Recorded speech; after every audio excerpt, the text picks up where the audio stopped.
Aujourd'hui, je te présente Ève qui a vécu il y a seulement quelques jours un enfantement libre et souverain.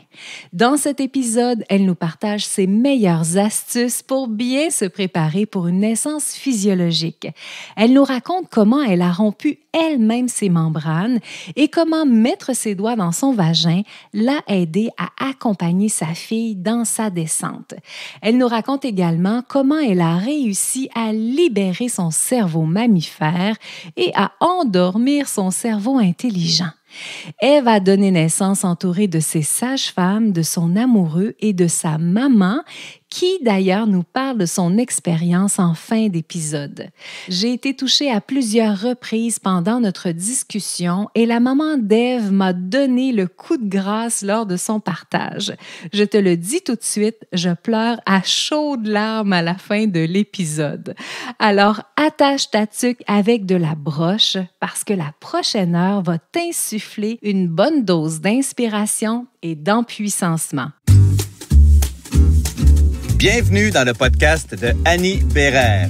Passionnée de grossesse et d'accouchement, Annie est accompagnante à la naissance depuis plusieurs décennies. Elle est également ostéopathe spécialisée en périnatalité et formatrice à l'international. À ce jour, elle a aidé des milliers de femmes, de couples et de familles à se préparer pour vivre une expérience de naissance la plus alignée possible à leurs désirs. Voici ta doula ostéo, Annie Bérère. Je te souhaite la bienvenue, Ève. Tu as accepté de venir nous voir malgré le fait que tu n'as pas beaucoup de sommeil en banque. Effectivement, j'ai une petite cocotte de 3 semaines qui est en pleine poussée de croissance, mais j'adore ça, là. Je me sens à ma place dans ma maternité en ce moment, vraiment. C'est vrai. Et juste pour nous donner une idée, combien d'heures tu as pu dormir la nuit passée? Ah, peut-être 3-4, là, entrecoupés par petits bouts de 1h30, là, de quoi comme ça. Mais on dirait qu'on se sent comme une super héroïne, là. On n'a pas besoin de beaucoup d'heures de sommeil, là. D'habitude, je me rattrape dans l'après-midi.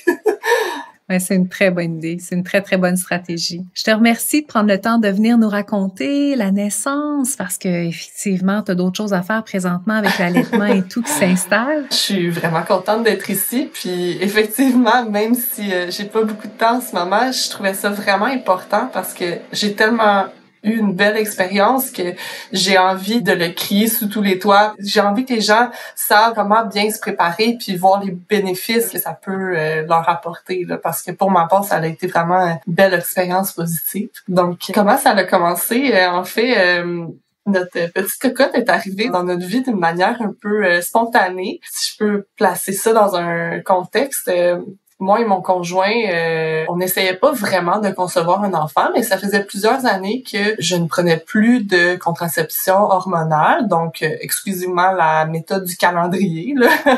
Puis ça fonctionnait bien, puis on s'était toujours dit que le jour où j'allais tomber enceinte, ça allait être le bon moment pour nous, mais on avait de la misère à situer dans le temps une planification, là, vraiment dire est-ce qu'on fait un enfant maintenant, parce que lui, il travaille à l'extérieur en grande majorité de l'année, donc il quitte la semaine, il est là que les fins de semaine. En plus de ça, on fait des rénovations majeures dans notre maison, donc comment qu'un enfant vient situer dans nos vies déjà chargées. Donc, en fait, j'ai appris que j'étais enceinte début mai 2023. Puis, mon conjoint était parti à l'extérieur. Il travaillait, en fait.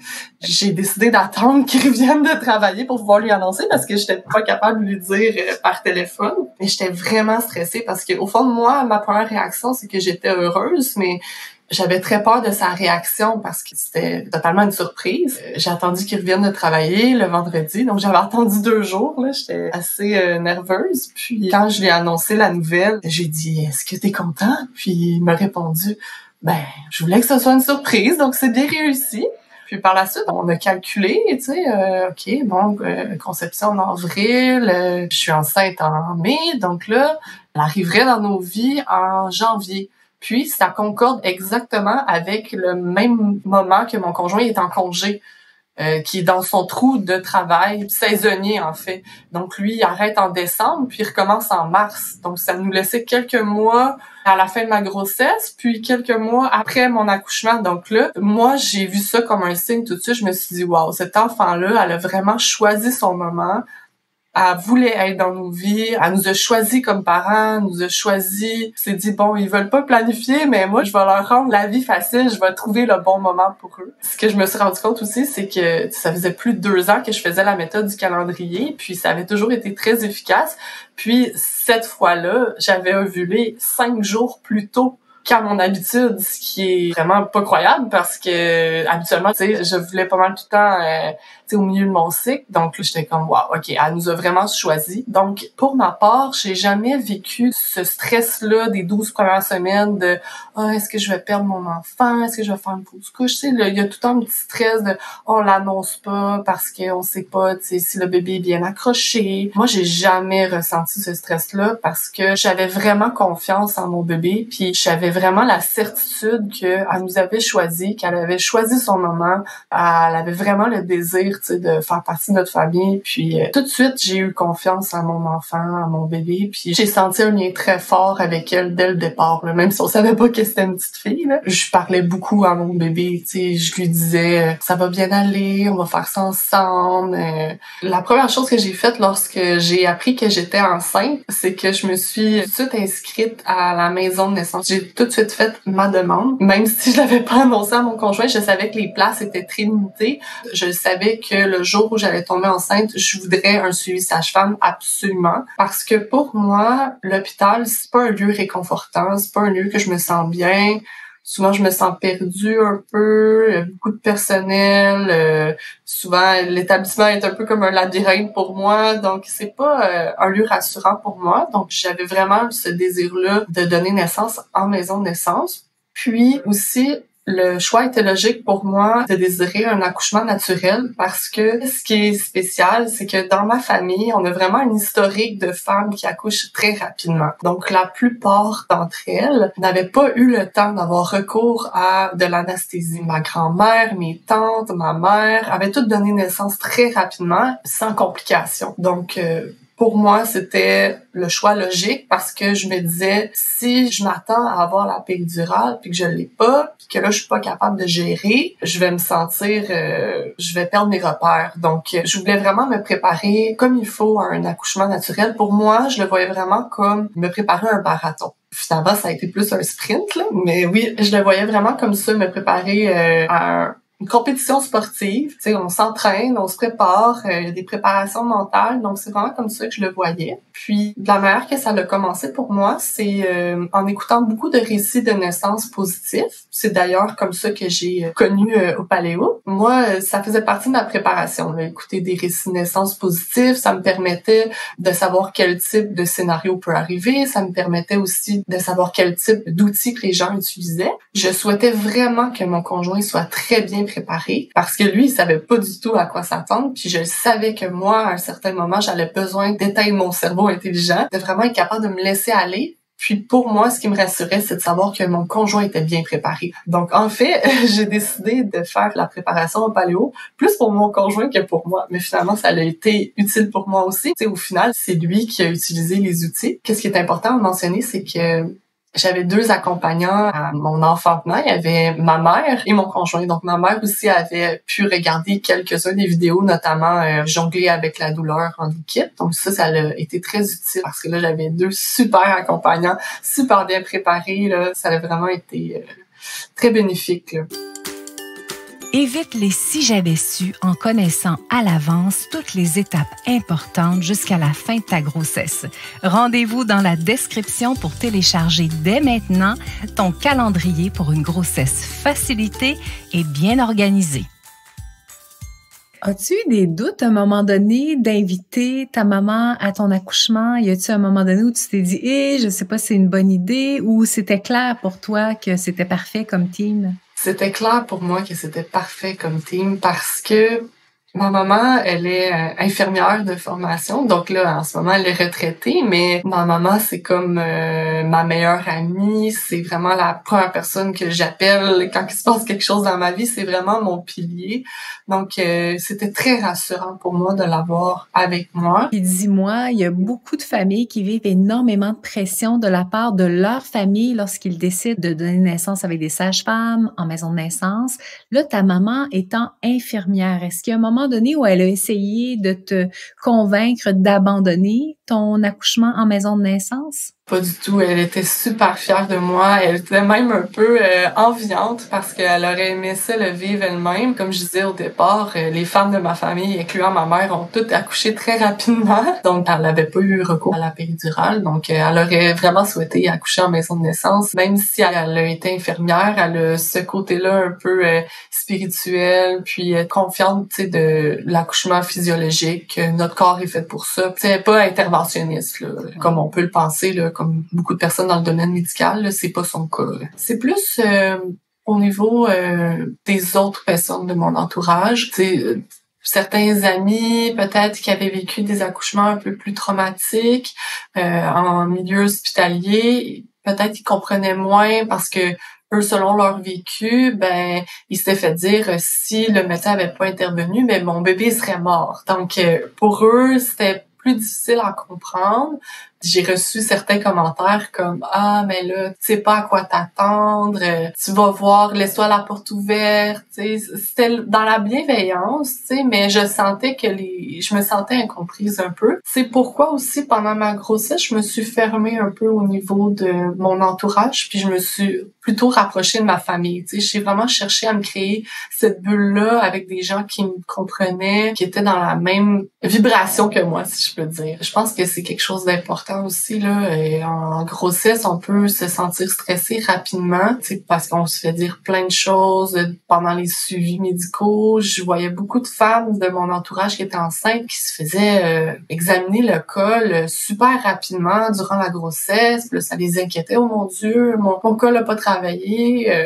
Moi, je me suis fait examiner qu'une seule fois pendant toute ma grossesse. C'est à mon arrivée à la maison de naissance, quand que j'étais en train d'accoucher, là. Juste pour vous donner une idée, là. Donc, du côté des sages-femmes, c'était vraiment pas interventionniste, là. C'était vraiment pas dans leur méthode de pensée de commencer à faire 1 million d'examens pour rien, pour te stresser, là. Tu sais, ils étaient vraiment dans la méthode de pensée de si t'en ressens besoin, on va t'examiner, mais, tu sais, sinon, on veut pas te stresser pour rien, là. Donc, j'ai vraiment apprécié ça de leur suivi, là. Vraiment. Et raconte-nous, comment ça s'est passé? Comment ça a démarré ton travail et compagnie? En fait, j'ai eu beaucoup de Braxton-Hicks, des petites contractions durant une bonne partie de ma grossesse. Je sentais beaucoup que mon corps travaillait, surtout la nuit, j'avais des crampes un peu, qui ressemblaient à des crampes menstruelles. Donc, j'avais senti mon corps travailler plusieurs semaines avant mon accouchement, mais les quelques jours avant que ça commence vraiment, j'avais ressenti beaucoup de fatigue. Donc, j'avais une petite intuition qui me disait « Ouf, peut-être que c'est mon corps qui me dit que c'est le temps de me reposer. »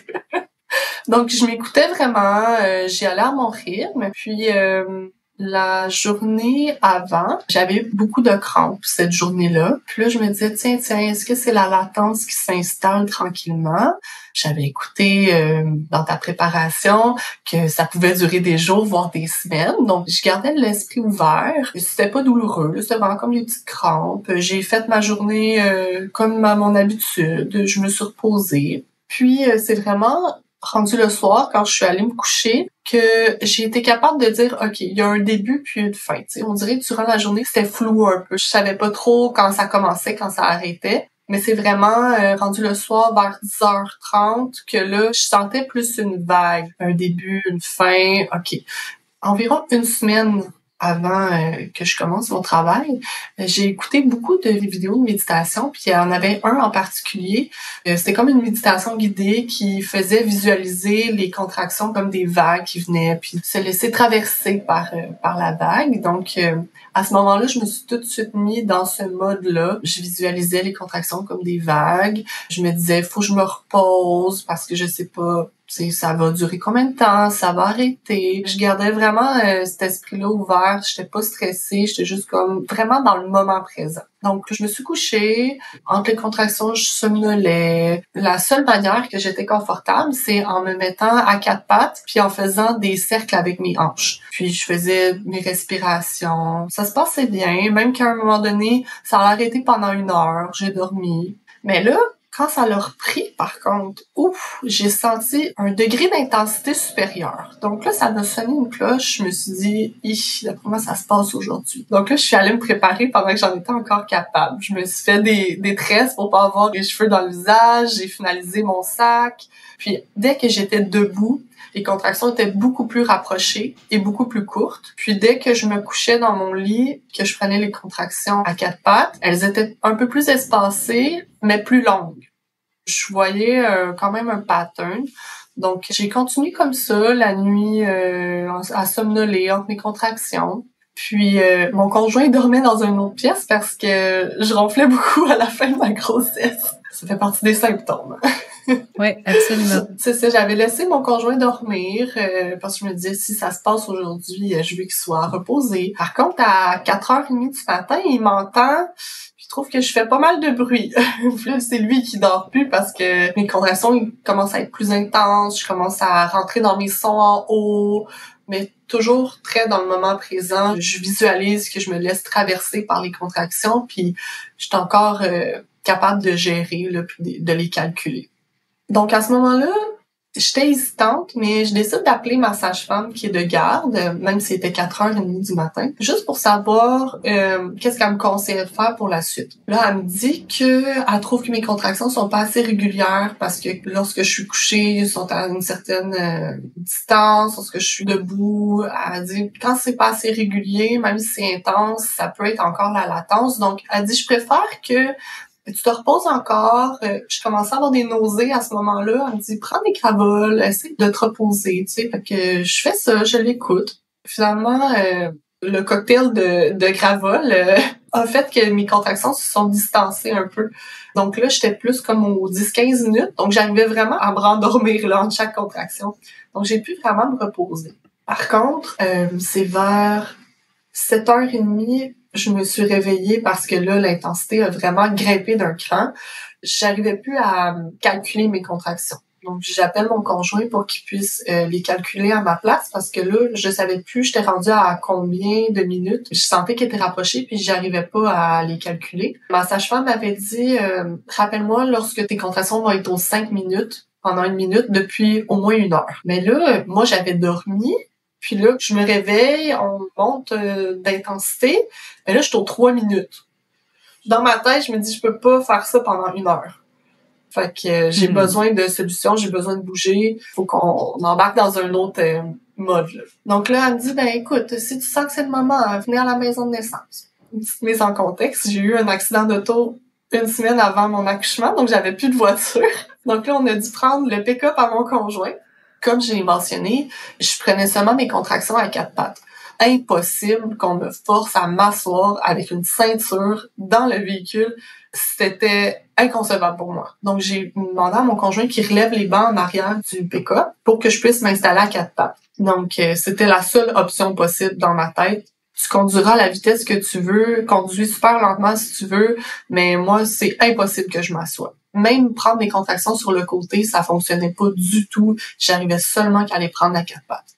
Pendant que mon conjoint arrange le véhicule, amène les bagages, moi, tant bien que mal, je sors de mon lit, je m'habille, on se prépare. Le trajet en auto a été, je veux pas dire épouvantable, mais wow, c'était très, très, très intense. Là. À chaque petite bosse, à chaque tournant, à chaque frein de stop, la douleur était plus intense. Là. Mais encore là, j'essaie vraiment de me mettre dans ma bulle, je faisais mes sons en haut, je faisais mes cercles avec mes hanches, c'est juste que j'étais un petit peu limitée sur la banquette arrière, donc ça a été un autre défi. Là. J'ai trouvé ça très, très long, le trajet, mais mon conjoint il a vraiment été excellent parce qu'il était très prudent, puis il voulait être sûr qu'on se fasse pas arrêter là, non plus.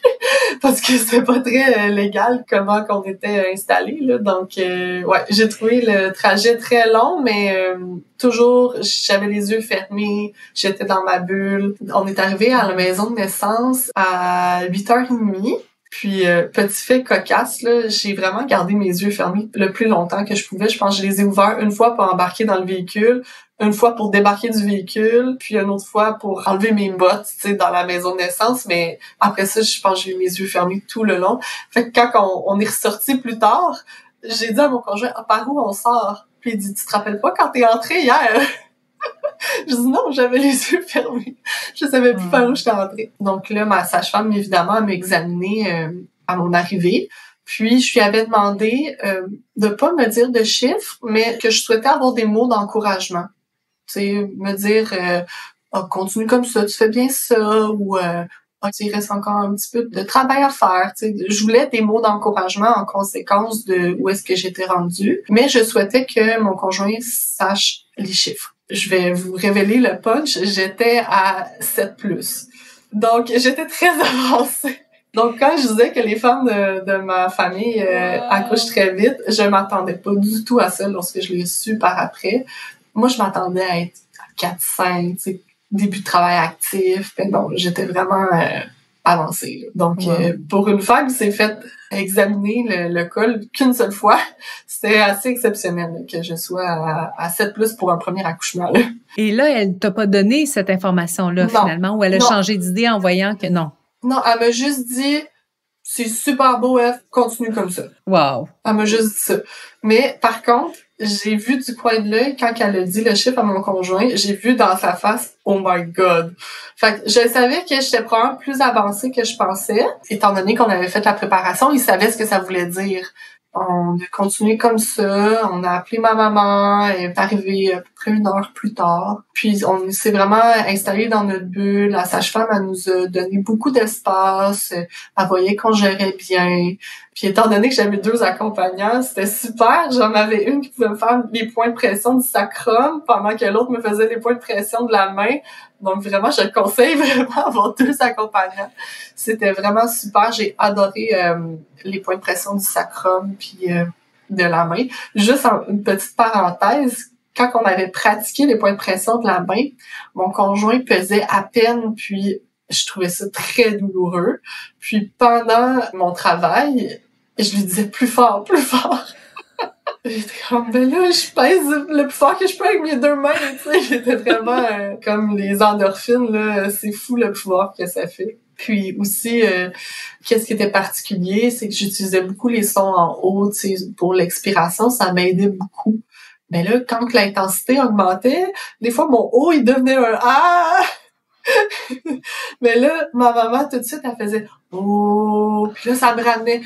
Donc là, je faisais « Oh! Ah! Oh! » Donc, je retournais dans mon haut, elle me groundait. C'était un petit peu cocasse, mais ouais, ça m'a beaucoup aidé qu'elle fasse ça, là. Elle me ramenait vraiment, là, dans mes sons en haut. Puis, ça me ramenait vraiment dans ma visualisation de vagues. À un certain moment, ma sage-femme me propose le bain. J'avais un petit peu peur du bain parce que j'étais tellement bien dans ma position à 4 pattes que j'avais peur que je changeais de position, me retrouver un peu comme sur le dos dans le bain, ça me faisait peur un peu. J'avais, tu sais, c'est comme ma zone de confort. Par contre, je commençais à avoir les bras morts un peu, là, parce que j'avais quand même passé la nuit à être à 4 pattes un peu, là, donc je commençais à manquer de force. Ma sage-femme, elle me propose le bain, elle me dit, regarde, si t'aimes pas ça, on s'enlève, c'est tout. J'avais des contractions jumelées, qu'on appelle.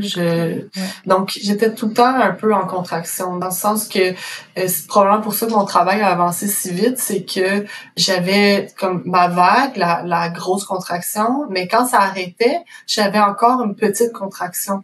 Donc, j'avais pas vraiment de pause. Donc, c'est sûr que là, l'épuisement commençait à embarquer, là, rendu à ce stade-ci. Donc, c'est pour ça, probablement que la sage-femme m'a proposé le bain pour essayer de faire bouger les choses parce que là, j'avais pas de pause, là. Comment tu nous décrirais cette douleur-là, Ève?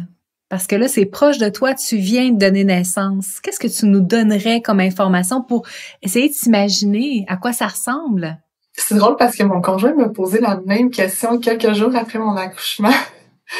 C'est difficile à décrire. Moi, je le ressentais vraiment comme une douleur musculaire. Comme une grosse crampe, là, mais qui est un peu diffuse. Je le ressentais dans mon ventre, dans mon bas de dos, dans mes cuisses aussi. C'était très diffus. Ouais, c'est comme ça que je le décrirais, comme vraiment un gros spasme musculaire, là. Tu sais, des fois, t'as une crampe dans un mollet ou quelque chose comme ça. C'est juste qu'au lieu d'être vraiment localisé à un seul endroit, c'est plus diffus dans ton corps, là. Tu le ressens un peu partout dans ton corps. Je le ressentais autant dans mon ventre, dans mon bas de dos, puis dans mes cuisses aussi. Je le ressentais, ouais. Et là, vous allez vers le bain. Comment tu t'installes dans le bain finalement? Parce que là, tu pouvais plus vraiment être à quatre pattes. Ben, en fait, j'ai réussi à me mettre à quatre pattes quand même. Ce qui arrivait, c'est que entre les contractions, j'étais couchée avec mon conjoint derrière moi qui me soutenait. Donc, le fait d'être collée contre lui, ça me faisait vraiment beaucoup de bien, de ressentir sa présence, son odeur, tu sais, ça a vraiment libéré un beau cocktail d'ocytocine. Puis quand la contraction arrivait, je me penchais vers l'avant, puis j'avais un peigne dans ma main que j'écrasais dans le fond du bain avec ma main. Et dans l'autre main, j'avais des points de pression, puis dans mon bas de dos, j'avais les pressions du sacrum. Donc là, j'avais vraiment le cocktail parfait de gestion de la douleur. Puis ce qui est arrivé, en fait, c'est que mes contractions se sont espacées. Lorsque j'en avais une, elle était beaucoup plus intense, mais elles étaient plus espacées, donc j'ai pu me reposer un peu entre mes contractions, puis j'avais plus ces contractions jumelées-là. Là. Donc, ça m'a vraiment fait beaucoup de bien. C'est sûr, les contractions étaient très intenses lorsque j'étais dans le bain, mais là, avec mon peigne, point de pression dans une main, l'impression du sacrum de l'autre côté, c'était vraiment super efficace. Là où est-ce qu'on a arrêté, c'est que j'ai ressenti une vive envie d'uriner. Je me rappelle que tu disais que c'est important d'aller vider sa vessie régulièrement. Ma sage-femme m'avait dit, c'est pas grave si tu urines dans le bain. Mais j'ai essayé, ça fonctionnait pas. Peut-être que c'était un blocage mental. Donc là, OK, on va sortir du bain, on va aller à la toilette. Sortant du bain, surprise, j'avais mon bouchon muqueux dans mes petites culottes. Donc, ça, évidemment, ça avait bien travaillé, ça voulait dire, là, dans le bain. T'avais gardé tes petites culottes pour aller dans le bain? Ben, moi, j'étais allée dans le bain tout habillée, en fait. OK. J'étais allée comme j'étais, là. J'avais pas pris le temps de me déshabiller. J'avais pas en tête de pousser dans le bain. OK. Je me voyais pas accoucher dans l'eau. Je me sentais pognée un peu restreinte physiquement. Donc, c'était pas dans mon idée. Puis aussi, je rappelle, à ce moment-là, j'ai aucune idée, je suis dilatée à combien, là. Donc, moi, j'ai pas l'impression que je suis prête à pousser, là, mais pas du tout, là. Fait que moi, c'est juste pour faire avancer le travail. Donc, c'est pour ça que je suis un peu allée dans le bain habillée, là.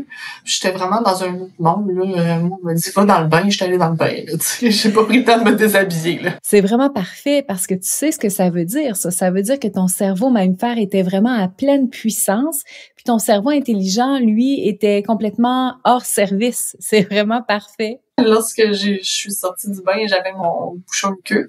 Donc là, c'était super, je savais que ça avançait. Et là, est-ce que tu as réussi à aller faire pipi? Non, c'est ça qui est vraiment spécial, c'est que de tout mon accouchement, j'ai jamais été capable d'uriner.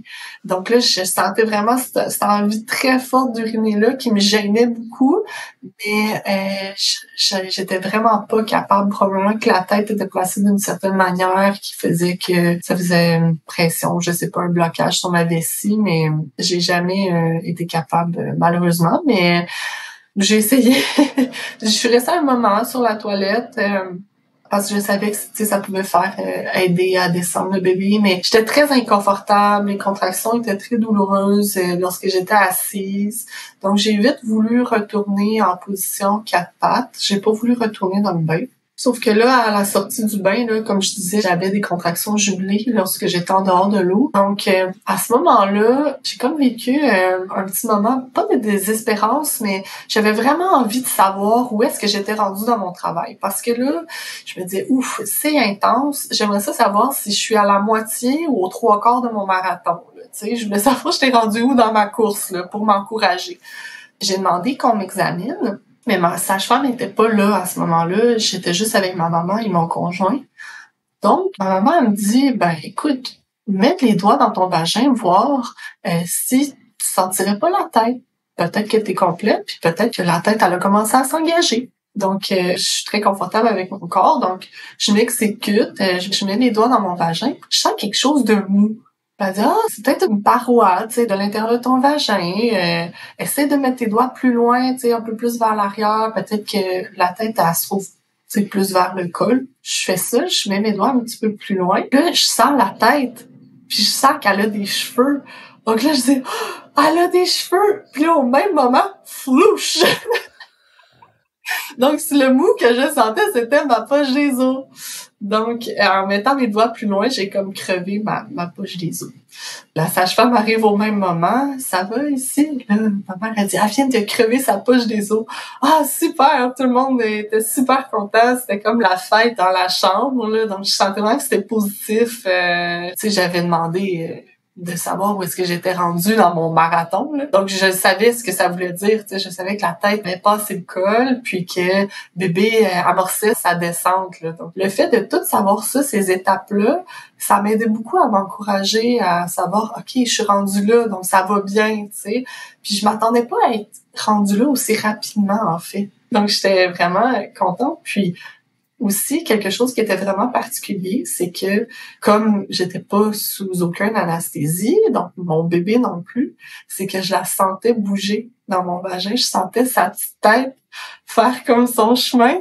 Donc, je sentais vraiment qu'on travaillait ensemble. C'était ce moment-là de la descente, ça a vraiment été un moment spécial. À ce moment-là, je ressentais pas vraiment l'envie de pousser. Par contre, lorsque je poussais pendant la contraction, je sentais que ça allégeait un peu la douleur. Ça faisait du bien un peu. Donc, ma sage-femme m'avait dit, si ça te fait du bien, écoute ton corps, tu sais, continue comme ça. On est resté comme ça un moment, puis on m'a redirigé vers la toilette pour aider un peu, parce que là, le bébé, il s'en va plus comme vers le rectum. Donc, il faut pousser un petit peu plus comme dans les fesses à ce moment-là. Donc, ça aide d'être sur la toilette pour un peu diriger sa poussée. Aussi, qu'est-ce que je faisais? Je poussais un peu avec les doigts dans mon vagin pour sentir où est-ce que je poussais, puis sentir la tête se rapprocher. Donc ça m'encourageait. Je sentais un peu plus mon corps à ce moment-là. Donc, oui, c'était spécial, j'avais jamais entendu ça, mais ça s'est fait de manière instinctive, je dirais. Quand le bébé s'est rapproché de l'entrée du périnée, là, à ce moment-là, je sens que ça pousse un peu plus dans les fesses. Donc, à ce moment-là, là, ça fait mal. Parce que pendant ma préparation, j'avais fait des étirements du périnée avec mon conjoint, puis j'avais eu une consultation aussi avec une physiothérapeute périnéale. Puis on avait découvert ensemble que j'avais le périnée très tendu. Donc j'avais fait beaucoup d'exercices de relâchement du périnée, pas des exercices pour renforcer, vraiment des exercices de relâchement. Puis pour moi, ça me crée une sensation un peu quand on a un muscle tendu puis qu'on vient le masser. Tu sais, ça crée une douleur musculaire. Donc là, quand j'ai senti le bébé se rapprocher du périnée, j'ai senti vraiment cette douleur-là vive, vraiment quand on a un muscle très tendu puis qu'on vient le masser. Donc j'étais familière avec cette sensation-là, étant donné qu'on avait fait les massages avec mon conjoint. Donc j'avais pas peur, mais je savais ce qui se passait parce que j'avais eu connaissance de cette sensation-là avec les massages. Donc là, j'ai pas ressenti l'anneau de feu, là. Moi, je l'ai vraiment ressenti comme une douleur musculaire, là. Tu sais, le sentir mes muscles s'étirer, c'est vraiment plus ça que j'ai ressenti. J'ai poussé un moment comme ça sur la toilette. Comme je disais, je sentais la tête de mon bébé, là. Je la sentais travailler, là. Je sentais qu'elle faisait son chemin. Puis j'ai vraiment senti le mouvement là, quand elle vient pivoter, puis elle est plus vraiment comme dans les fesses, si on peut dire, mais qu'elle s'en va vraiment plus vers l'entrée du vagin. Quand on était rendu là, on m'a dit « Oh, OK, peut-être que sur la toilette, c'est pas optimal pour donner naissance. Donc, si tu veux, on peut se rediriger vers le lit pour pousser à quatre pattes, étant donné que c'était la position dans laquelle je me sentais le plus confortable. Pas de problème, j'étais d'accord avec ça. Par contre, je me suis pas rendue au lit. Donc là, aussitôt levé de la toilette, j'ai fait « Oh non, je bouge pas d'ici. » Donc, je me suis installée à quatre pattes en plein milieu de la salle de bain. Je crois que j'avais mon conjoint près de moi, peut-être en arrière de moi. Les sages-femmes se sont mis autour de moi. J'étais vraiment à cheval là, entre la salle de bain puis la chambre. Là. J'étais comme dans le cadre de porte, donc on était un peu pris. Mais jamais on m'a demandé de de me placer autrement. Jamais on me dit « Ah, on n'a pas assez de place ici, viens, on va aller là-bas. » Non. Moi, c'est là que j'étais bien. Les professionnels se sont adaptés à moi, se sont placés autour de moi, vraiment. J'ai vraiment apprécié ça, tu sais, de pas me sentir forcée, tu sais, de me mettre dans une certaine position. On m'a vraiment laissé libre cours à mon intuition. Donc, si ça a donné que c'était en plein milieu de la salle de bain, ben c'est là que ça arrivait. Lorsque la tête était couronnée, si je peux dire, donc quand la tête arrivait à l'entrée du vagin, là, j'ai ressenti la fameuse poussée réflexe. Donc, là, ce n'était plus moi qui poussais, c'était mon corps. J'ai eu un petit moment de panique, je dirais, parce que je voulais vraiment laisser le temps à mon périnée puis à mes tissus de s'étirer comme il faut, parce que j'avais très peur de déchirer. Mais là, rendu à ce moment-là, c'était plus moi qui poussais. Donc là, j'ai fait d'autres sons complètement. Je n'étais plus dans les hauts. J'étais vraiment plus dans les sons de... C'était animal. Vraiment, là, je sentais plus que je contrôlais mon corps, en fait. Ça me veut vraiment frapper, là. Tu sais, je faisais juste une petite poussée. Puis après ça, mon corps, il partait puis il faisait le reste. Donc, en fait, lorsque la tête est sortie, c'est même pas moi qui ai poussé, c'est mon corps qui a poussé tout seul. Donc, wow, c'était vraiment... je me suis vraiment sentie dans un autre monde parce que j'étais plus en contrôle de mon corps. C'est vraiment un gros travail de lâcher prise, là. J'ai vraiment trouvé ça spécial, ce moment-là. Puis, l'autre poussée d'après, le corps a suivi tout seul, là. Donc, c'était vraiment un moment incroyable, là. Vraiment. Ensuite, je me suis... accroupie comme à genoux parce que j'étais à quatre pattes. On m'a mis mon bébé sur moi, puis la première chose que j'ai dit, c'est « Oh, ouais, tombée lourde! » Parce qu'on se rappelle, j'avais passé toute la nuit à quatre pattes, donc j'avais vraiment les bras morts. Donc, elle était pas si lourde que ça, mais j'en revenais pas. J'ai ressenti une grosse vague d'amour, vraiment. J'avais plus mal, j'avais le sourire fendu jusqu'aux lèvres. Tu sais, des fois, on voit les mamans, ils pleurent lorsqu'elles voient leur bébé pour la première fois. Mais moi, je faisais juste la regarder, puis j'étais juste là avec mes grands yeux, puis mon sourire fendu jusqu'aux oreilles. J'en revenais pas, là. Je la trouvais tellement belle, puis elle a juste poussé un petit cri. Elle a pas pleuré. Je l'ai mis sur moi, elle m'a regardé avec ses grands yeux. C'était vraiment un beau moment.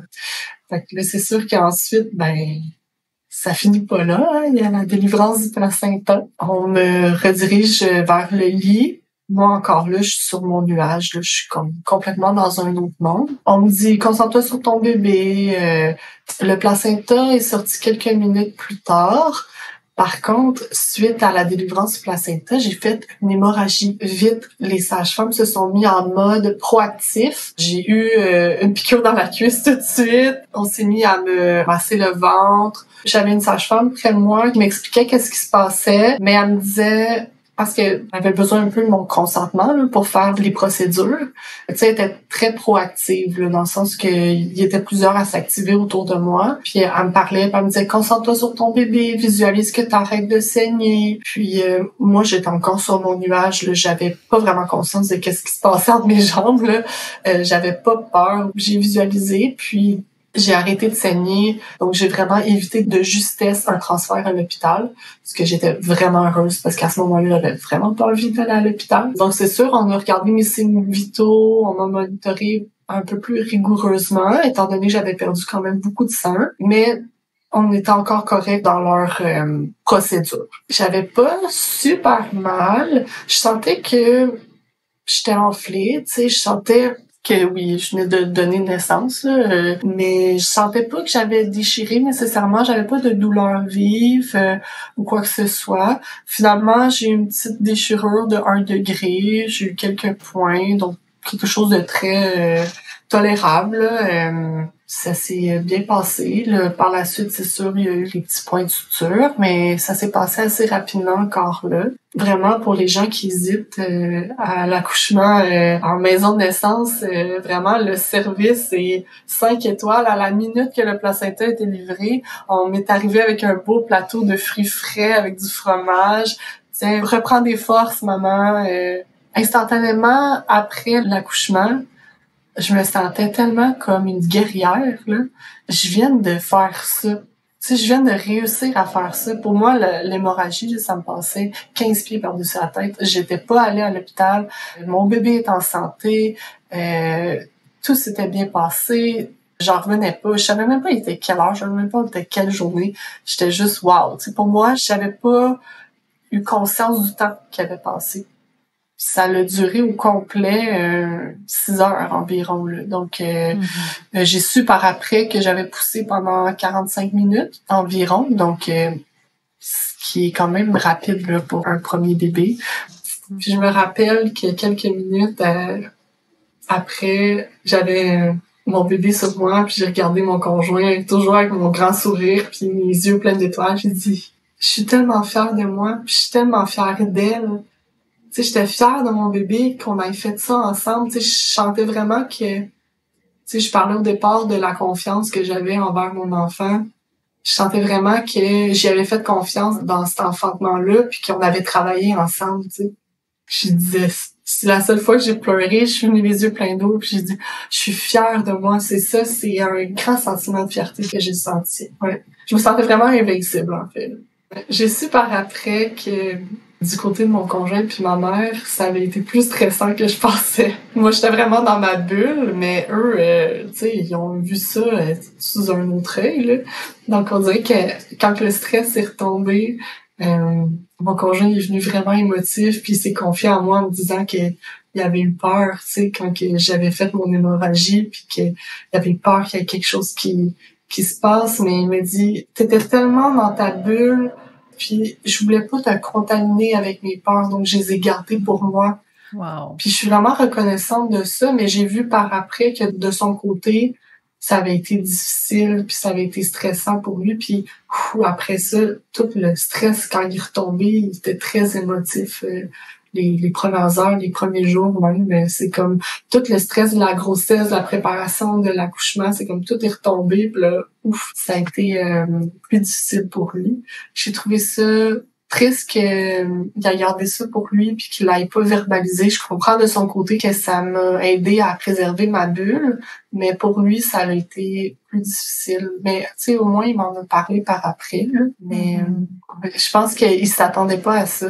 Il s'attendait pas à cette intensité-là. Puis c'est sûr que, tu sais, je faisais beaucoup de bruit, là, puis j'avais aucune gêne, là. J'étais complètement dans mon monde, là. Lorsque j'étais en train d'accoucher, lorsque j'étais en travail actif, j'étais tellement dans ma bulle que je donnais des ordres. J'avais plus de mots, j'avais plus de vocabulaire. Donc, quand on me faisait des points de pression ou qu'on m'amenait de l'eau ou quelque chose, j'étais très directive, je donnais des ordres. Donc là, parfois, les deux, ils me faisaient des points de pression en même temps. Puis là, je disais, vous pesez pas la même force. Tu sais, je disais plus fort, moins fort, vous pesez pas égal. Ou des fois, je disais, ma mère s'appelle Suzy, là, je disais, Suzy, massage. parce que la contraction commençait, donc je disais, Suzy, massage. Ah oui, viens me masser le dos, tu sais. Mais j'avais plus de vocabulaire, j'étais juste ultra directive. C'est complètement signe que ton cerveau intelligent était à off, puis t'étais juste comme dans ton cerveau mammifère, t'étais plus dans « il faut que je sois poli, il faut que je sois une bonne personne ». Ah non, j'étais plus là pantoute. Ouais, fait que ouais, c'était drôle, c'est le petit côté... eux autres, ils trouvaient ça drôle, là. Tu sais, ils se regardaient, puis ils disaient, regarde là, elle qui nous donne des ordres, mais... Je me rappelle, à un certain moment, la sage-femme est arrivée pour... montrer les pressions sur les hanches parce qu'on me faisait les pressions sur le sacrum. Donc, elle a voulu juste faire une démonstration pour voir si ça allait me soulager. Puis j'ai juste tapé sa main puis j'ai dit non. Elle fait OK, je vais partir.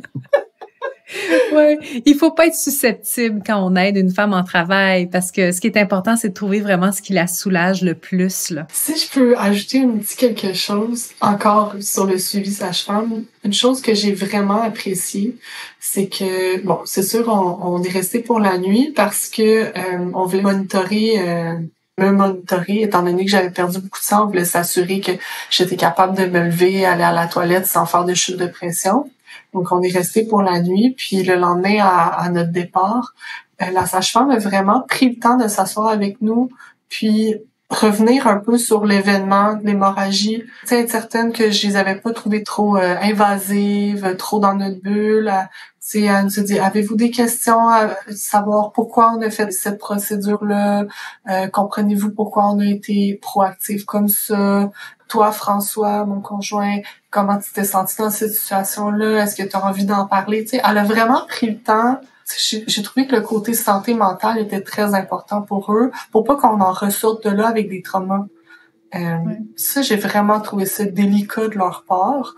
Peut-être c'est un peu oublié là dans les suivis médicaux, le côté santé mentale, je pense que c'est vraiment important. Quelque chose qui m'a vraiment aidé, c'est la préparation mentale. Quand que je parlais à mon entourage que je désirais un accouchement physiologique, naturel, il y en a beaucoup qui disaient moi j'ai essayé, mais finalement je l'ai pris. Ou des mamans enceintes qui disaient je vais essayer de pas la prendre, puis si jamais j'en ressens le besoin, je vais la prendre. J'ai un peu de doute à savoir si c'est possible de réussir un accouchement physiologique naturel en partant avec cette idée-là de on va voir, tu sais. Je pense que ça prend vraiment une préparation parce que moi à aucun moment j'ai pensé désirer avoir la péridurale ou désirer vouloir aller en milieu hospitalier pour être soulagée. J'étais tellement mindée dans ma tête que peu importe ce qui arrivait, j'allais gérer, que j'allais me laisser traverser par la douleur. Je me sentais vraiment comme un vaisseau. J'étais plus là, donc j'étais comme c'est mon corps qui vit ça.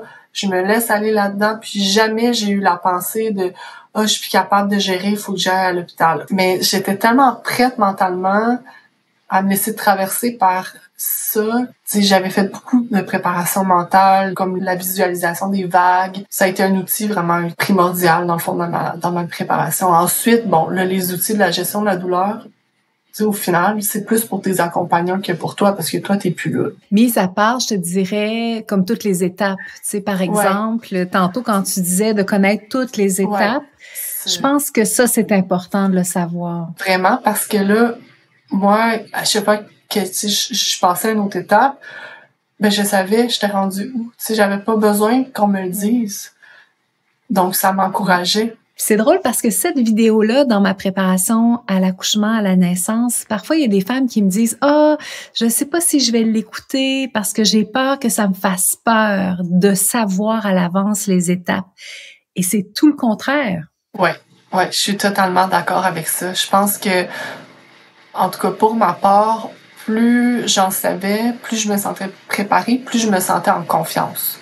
Tu sais, des fois, il y a des femmes qui disent si j'en sais trop, ça va me stresser.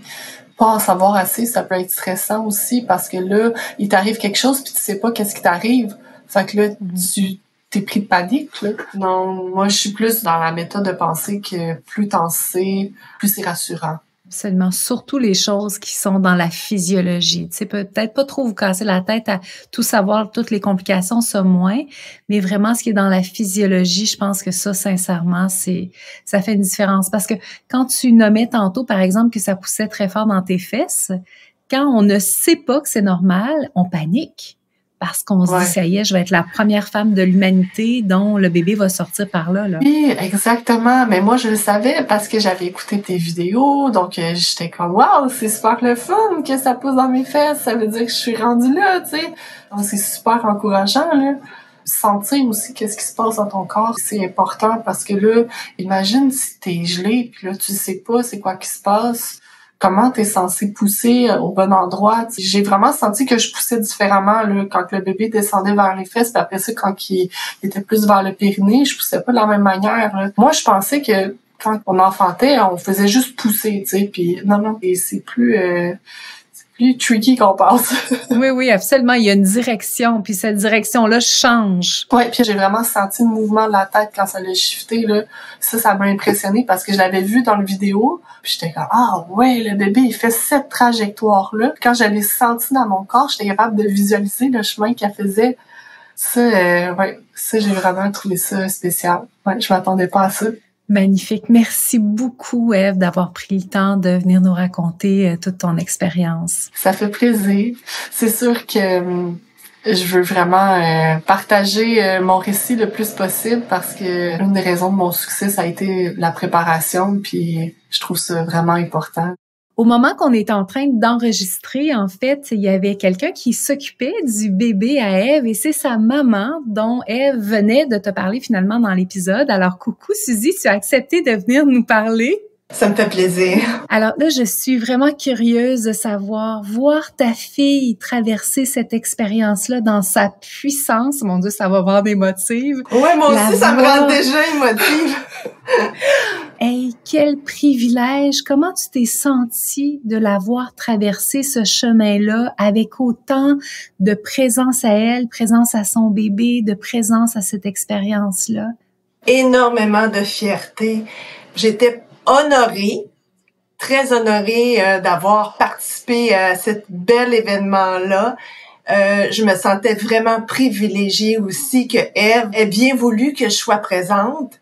Tu sais, c'est un moment particulier, c'est l'intimité que tu vis avec ton conjoint. Et là, que je sois là, participante, qu'elle accepte que je sois présente, c'était déjà pour moi là tout un honneur, tout un privilège. Et là, moi, je ne savais pas trop comment j'étais pour réagir parce que j'ai eu à travailler dans le domaine de la maternité, donc j'ai assisté à quelques accouchements, pas beaucoup, mais quand même. Et là, de vivre ça avec ma fille, j'étais un peu dans l'inconnu, mais je me suis dit, je vais être là pour elle, puis je vais tenter du mieux que je peux de l'écouter. Parce que pour moi, elle, c'était... excusez, j'étais un peu émotive. Moi aussi. Oui. Pour moi, elle, c'était la maître d'œuvre. C'est elle qui était la chef d'orchestre. Puis moi, je me sentais comme une aide, comme son allié avec François. Mais je voulais vraiment pas intervenir dans sa capacité ou dans sa façon d'être. Elle était tellement bien ancrée, tellement dans sa bulle. Fait que je me disais, je vais vraiment entendre et écouter. Et puis, je vais me laisser guider par ses demandes. Fait que moi, j'ai vu ça comme ça. Je me suis sentie comme intégrée dans l'équipe, mais toujours en me laissant guider par ce que Ève me demandait ou ce que je comprenais qu'elle voulait, mais je voulais vraiment que ce soit elle qui vive complètement l'expérience. Parce que c'est elle qui est en connexion. Je disais que Ève, c'était la chef d'orchestre, mais le patron, c'est Amélie. C'est elle qui était qui dirigeait le tout. Dans le fond, Ève est en connexion totale avec Amélie. Puis dans le fond, on faisait que nous transmettre ce qu'elle avait besoin pour aider Amélie à naître. Et tu as été vraiment inspirée quand tu lui as proposé de mettre ses doigts dans son vagin pour sentir son bébé. Ouais. Est-ce que c'est quelque chose que tu avais prévu à l'avance ou tu as eu cette inspiration-là tout à coup? Oui, je sais pas. Moi, j'avais eu besoin, pendant mon accouchement, de sentir la tête de mon bébé. J'ai eu un accouchement, je pense, très rapide aussi, mais c'était en milieu hospitalier, puis à l'époque, on pouvait pas faire ce qu'on voulait, hein. J'ai eu l'impression de me battre pour vivre mon accouchement naturel. Et là, Ève, elle avait cette opportunité-là. Puis je m'étais rappelé de ça. Le bonheur de pouvoir la sentir, un peu la réconforter aussi.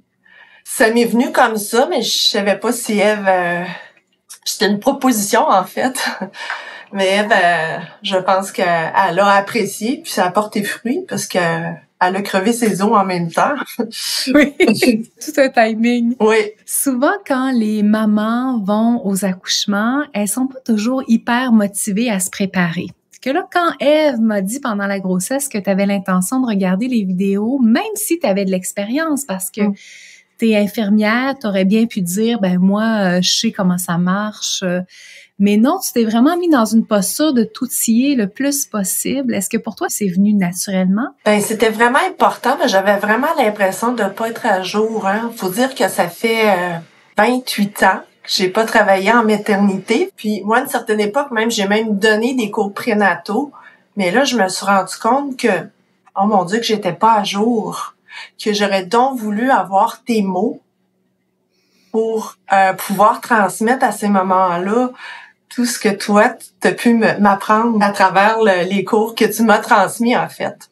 C'était une révélation pour moi. Je me disais, j'aurais aimé ça, savoir tout ça.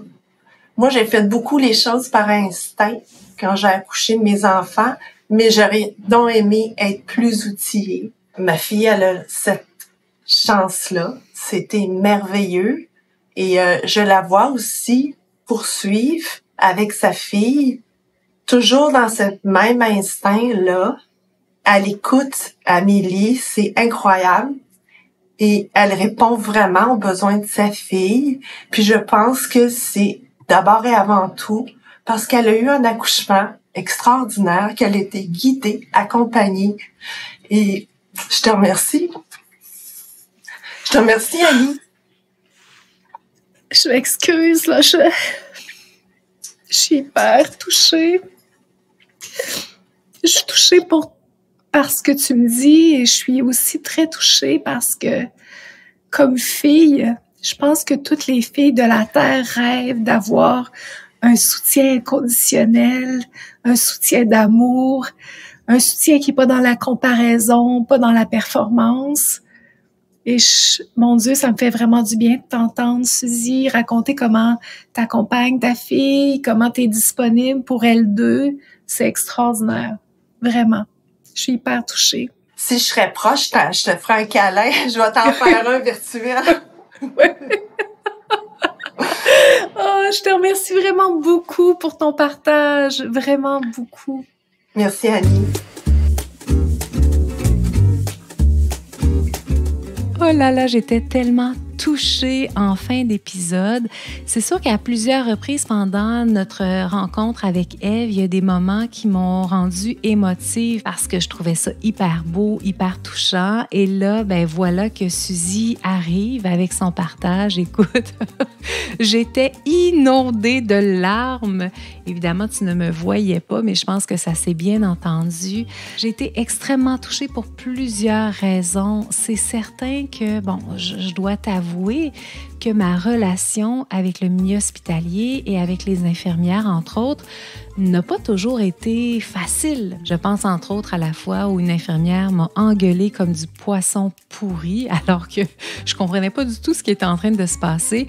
D'ailleurs, cette anecdote-là, je te la raconte en long et en large dans le premier épisode du podcast si jamais ça t'intéresse. Donc, c'est sûr que pour moi, d'avoir la reconnaissance, d'avoir des mots de reconnaissance aussi forts que ceux que Suzy a prononcés, c'est sûr que pour moi, ça a été beaucoup d'amour de recevoir tout ça. Alors, c'est sûr que ça m'a énormément touchée de recevoir le partage de Suzy. Quand je me lève le matin, là, moi, mon objectif dans la vie, c'est de créer du contenu, c'est de bonifier mes préparations, mes accompagnements en prénatal, en postnatal, justement pour que ça puisse changer la vie des gens concrètement dans leur expérience. Alors, ben, c'est ça. Écoute, ça m'a complètement bouleversée. Et l'autre raison pour laquelle j'ai été énormément touchée, c'est que je pense que toutes les filles de la Terre, et quand je te dis fille, je te parle d'une personne qui est la fille de quelqu'un, donc la fille d'une maman. Et peu importe son âge, je pense que même quand on est rendu adulte, on rêve d'être accompagné sur notre chemin, comme Suzy accompagne Ève dans sa route comme nouvelle maman. Et je vous entends souvent dans mon bureau me parler d'à quel point pour vous c'est difficile d'avoir une maman qui, malheureusement, pour toutes sortes de raisons, n'est pas capable de vous offrir cette qualité relationnelle-là dans le fait que vous êtes en train de porter, par exemple, un enfant, que vous êtes en train de donner naissance ou même en postnatal.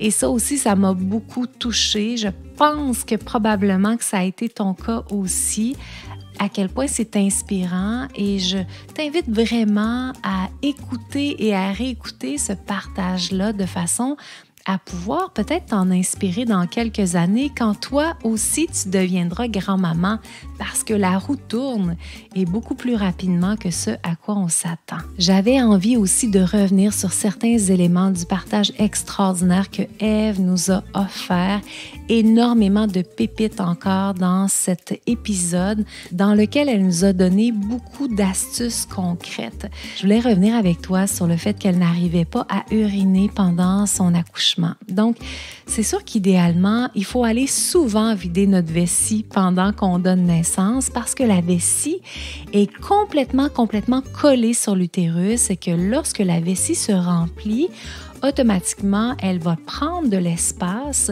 qui ne sera pas disponible pour le bébé. Et ce n'est pas tout, parce que la vessie et l'utérus sont entre autres maintenus par des ligaments qui sont communs.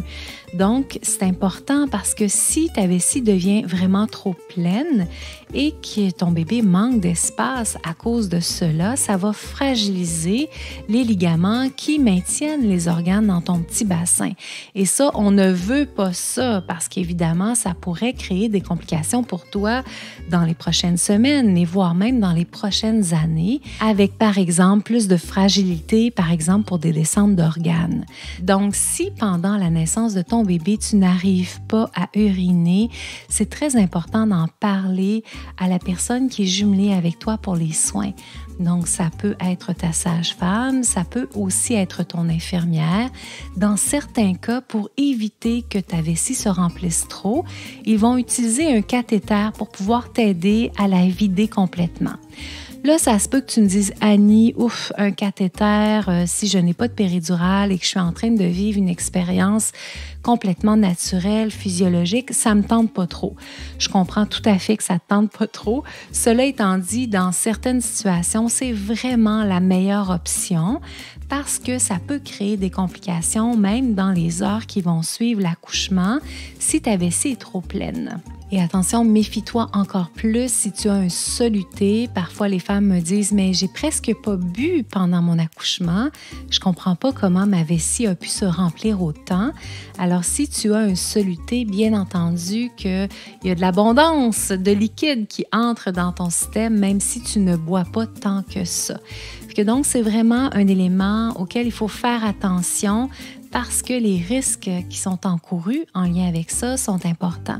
Dans le cas de Ève, la naissance de sa fille a été relativement rapide. C'est sûr qu'elle a fait quand même un bon début de travail à la maison, mais ça n'a pas été excessivement long. Donc, imagine s'il fallait, par exemple, que dans ton cas, tu n'arrives pas à uriner et que ton travail est d'une longueur un petit peu plus moyenne, bien évidemment, ça pourrait être problématique encore plus. Et concernant la rupture de membrane avec ses doigts dans le vagin, wow, extraordinaire, vraiment. J'ai fait ça, moi, pour mon bébé numéro 3. J'avais mon ami qui m'avait examiné parce que j'avais une poussée réflexe qui était présente déjà depuis un bon moment et j'avais pas l'impression de sentir mon bébé descendre malgré le fait que la poussée réflexe était très forte à ce moment-là. Et mon amie m'examine puis elle me dit « Mais Annie, c'est pas ton bébé qui présentement stimule ton périnée. Tu as vraiment une bonne bulle de liquide amniotique qui a pris de l'avance à l'intérieur de ton vagin. Et c'est cette bulle de liquide amniotique-là qui s'appuie présentement sur ton périnée et qui te donne cette sensation de poussée réflexe-là qui était quand même assez désagréable quand on sait que finalement, ça ne donne pas grand-chose. Alors à ce moment-là, mon ami m'avait dit, écoute, si tu veux rompre tes membranes, vas-y, mets tes doigts à l'intérieur de ton vagin, puis simplement écorche la membrane pour pouvoir la rompre toi-même. Expérience de fou, la gang! C'est vraiment hot de sentir la membrane qui est gorgée de liquide amniotique et de pouvoir la rompre par nous-mêmes. Alors donc, si tu es dans une situation où ce genre d'expérience-là est possible pour toi et que ça te tente, mais sache que c'est possible. Maintenant, petit retour sur toutes les étapes, à savoir pourquoi c'est important de bien les connaître, les étapes de tout l'accouchement, mais surtout des sensations à l'intérieur de ton corps. C'est hyper pertinent parce que ça va vraiment t'aider à mettre ton cerveau intelligent à off. puis on le sait, là, le cerveau intelligent, c'est vraiment le casse-pied de service lors de l'accouchement, qu'on a vraiment besoin qu'il se mette en mode silencieux de façon à pouvoir t'aider à libérer ton instinct. Et de connaître chacune des sensations que tu vas traverser va t'aider justement à lâcher prise, et 2, va t'encourager parce que plutôt que de sentir une sensation et de dire « Oh non, c'est quoi cette affaire-là? Encore une nouvelle affaire, c'est donc ben pas le fun », au contraire, ça va faire comme « Yes, je suis rendu là, voilà ce que ça donne », c'est-à-dire que mon bébé, par exemple, est rendu plus bas puisque j'ai des indices qui me permettent de savoir que ça a bien progressé. Si tu as été inspiré par les vidéos de visualisation dont Ève nous a parlé, je t'ai mis les références dans la page de l'épisode. Si tu as envie donc de te familiariser avec toutes les étapes d'un bel accouchement physiologique, de bien visualiser le processus de façon à vivre l'expérience en pleine conscience, si tu as envie d'avoir toute l'information dont tu as besoin, des outils pour catalyser ton instinct, un mode d'emploi pour bien libérer ton cerveau mammifère et évidemment, comme on le disait il y a quelques minutes, endormir ton casse-pied de cerveau intelligent qui nous rend pas très service lors de l'accouchement, je te propose de venir me rejoindre dans mon programme La méthode au paléo. Si tu as envie de découvrir mon accompagnement en mode gratuit, je te rappelle que tu peux t'inscrire dès maintenant aux 11 clés pour une naissance facilitée. Aussitôt que ton inscription sera faite, tu auras directement accès à la formation. Si tu as envie d'entendre parler de 4e trimestre et de postnatal, je t'invite à te joindre à la formation gratuite Les super pouvoirs de ton bébé. Des astuces incontournables pour bien accompagner ton bébé dans ses premiers mois de vie. On parle ensemble du sommeil, de la plagiocéphalie, de la motricité libre, des réflexes archaïques et de bien d'autres sujets hyper pertinents. Donc, je t'invite à aller dans la description de l'épisode. Tu y trouveras le lien pour pouvoir t'y inscrire dès maintenant. Si tu aimes le podcast Enfanter librement sans se faire accoucher, je t'invite à aller sur ta plateforme d'écoute préférée pour mettre un beau 5 étoiles au podcast. Je te souhaite une magnifique journée. J'espère que dans le ici et maintenant, elle est douce, elle est bonne pour toi, qu'elle est pleine de petits et de grands bonheurs et j'ai déjà hâte de te retrouver dans le prochain épisode.